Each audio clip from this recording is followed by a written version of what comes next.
with how the Lakers ended this game? No, because I thought they played well. They did a great job of playing defense. Skip held the Celtics to 17 points in the fourth quarter, forced 7 turnovers. They only turned the ball over. They had them down for once, but I won.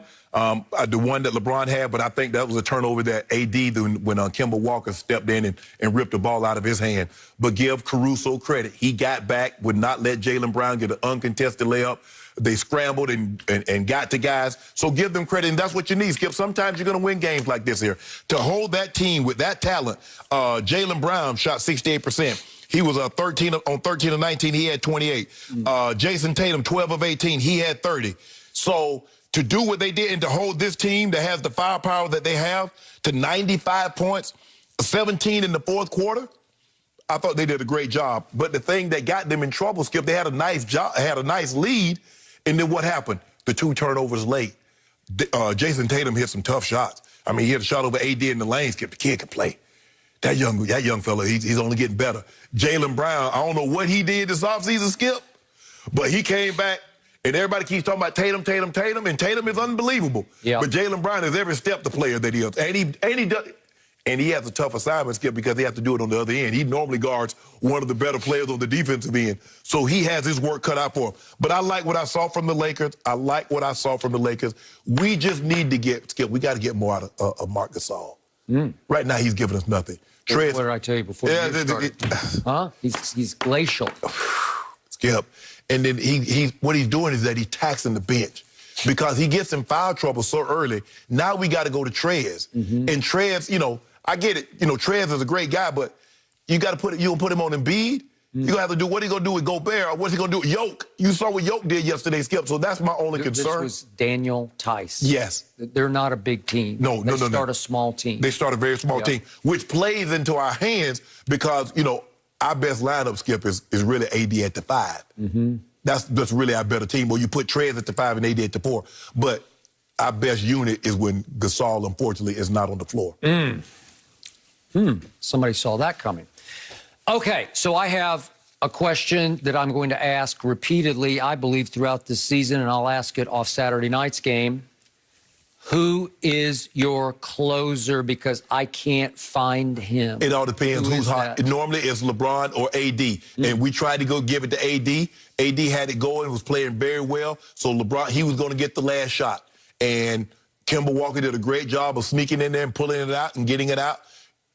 So those are our closers. AD and LeBron James. LeBron James, AD. At Milwaukee were KCP and Alex Caruso hit 2 huge threes down the stretch to stave off the rally. Skip, they didn't stave off no rally. You see what Bron did, 13 and 2. Okay, so let's look hard at what happened at the end of this game. LeBron did hit a couple of threes in the mid-fourth quarter. One was wide open because Kemba made a stupid play where you throw it back in bounds on the Lakers' end, and it left LeBron just standing there wide open. Oh, I got this, and he made it. And then he felt hot-handed and confident enough from 3 that he made another one, and all of a sudden they're up. Let's see, that put them up 6 points. So now down the stretch, over the last 4 minutes, LeBron tried another 3 with 51.7 seconds left to basically we'll end it. We're going to end it. Here it is. We're going to end it. This is going to end the game if you make this one, and he LeBricks. And then we have another play with 39.4 seconds left. Here's one more look at this LeBron. He just said, I got this, I don't got this. A little long. And then we got this play from LeBron. 39 seconds left. He's dribbling, and whoops, he dribbled it off his own foot. Skip, the man slip. You saw him slip. You saw him slip. Now, don't do that, Skip. No, he dribbled the ball. He didn't slip before he dribbled it. He dribbled the ball off his foot, and it went out of bounds. So that's the first time that's ever happened? No, and it happens, but I'm just showing you what happened down the stretch to this team. You're starting to come apart. So now Jason Tatum is heated up.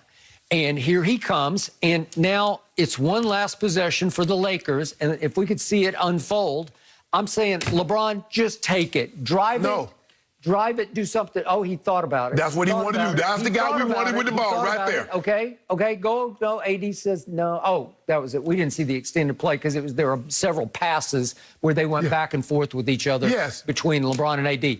Hot potato. I got it. You got it. I got it. That's how you scramble. Okay. That's how you scramble and play defense. Now, had that been the Nets, that'd have been a layup on the other end. Woo-hoo, ball game, because we just saw it happen last night. Pick it up. Caruso made a hellacious defensive play to sprint back and stop the dunk. The Caruso. Okay? All right, the Caruso can really play defense. I'm going to give you that. Yes. But then you get Kemba, who gets his, his signature step back. Yep. And it's from like 15, 16 feet.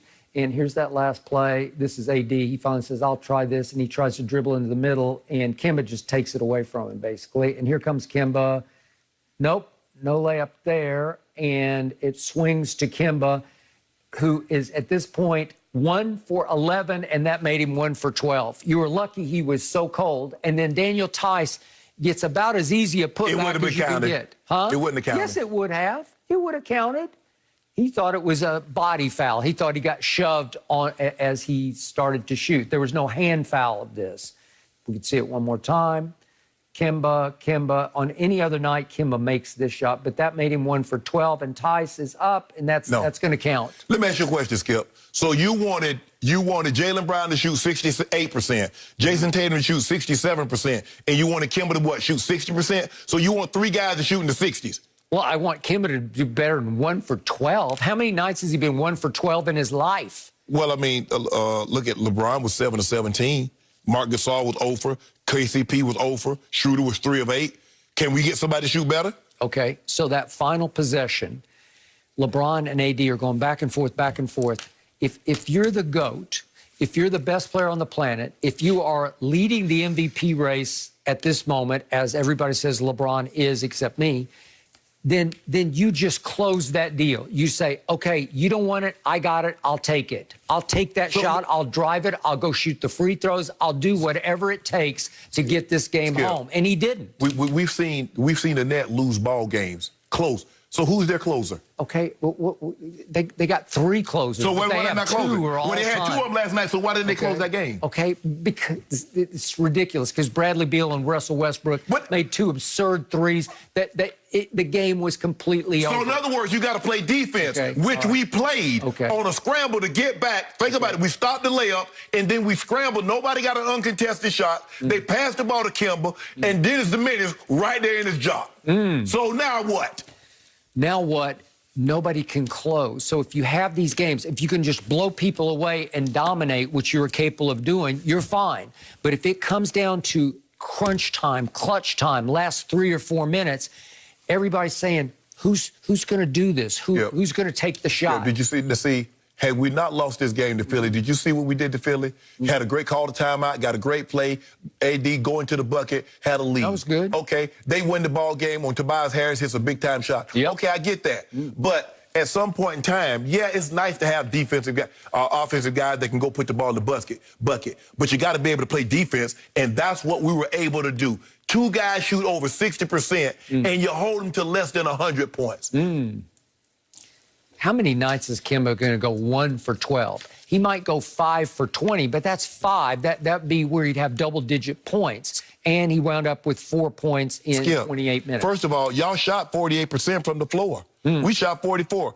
We shot 29% from the 3. Y'all shot 28% from the 3. We both of us was terrible from the free throw line. So what's the difference? We found a way to win because guess what? When your offense isn't clicking, can you lock in defensively? We didn't give you nothing cheap. You didn't get a layup. You didn't get a dunk. Everybody was scrambling, closing out. Nobody got an uncontested shot. Normally what happens when you scrambling around like that, somebody gets an uncontested shot. It didn't happen. So help me out with this. How is Kawhi Leonard now 91% from the free throw line after he made 11 of 11 yesterday at the Garden against the Knicks? And LeBron is 20 percentage points lower at 71%, which is actually up from 69 last year and 67 the year before. I don't get that. And guess what?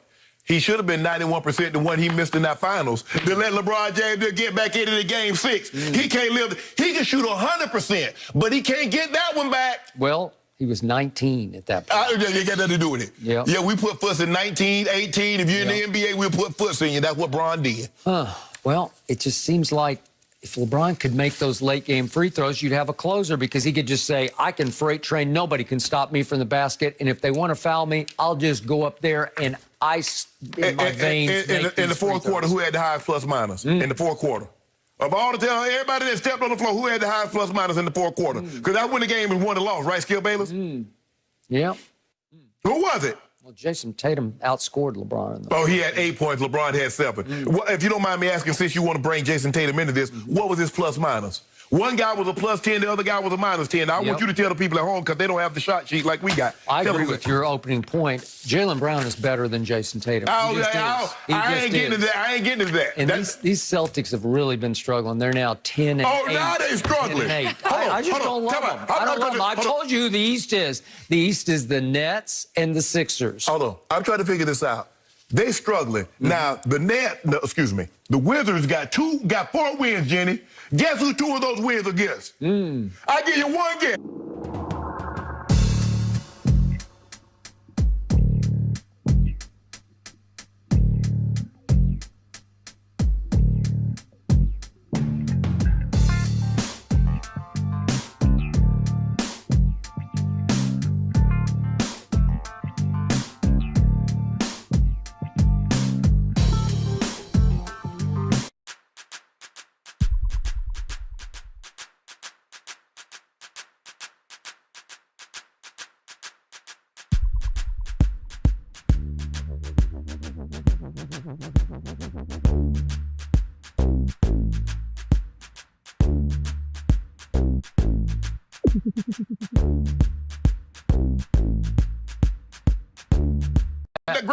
Now, he didn't win a playoff game, but the teams that were in that division was winning the playoff games and winning the Super Bowl, the Steelers and the Ravens. Yeah, well, he got them to the playoffs 7 times. It's hard to do. It's hard to do.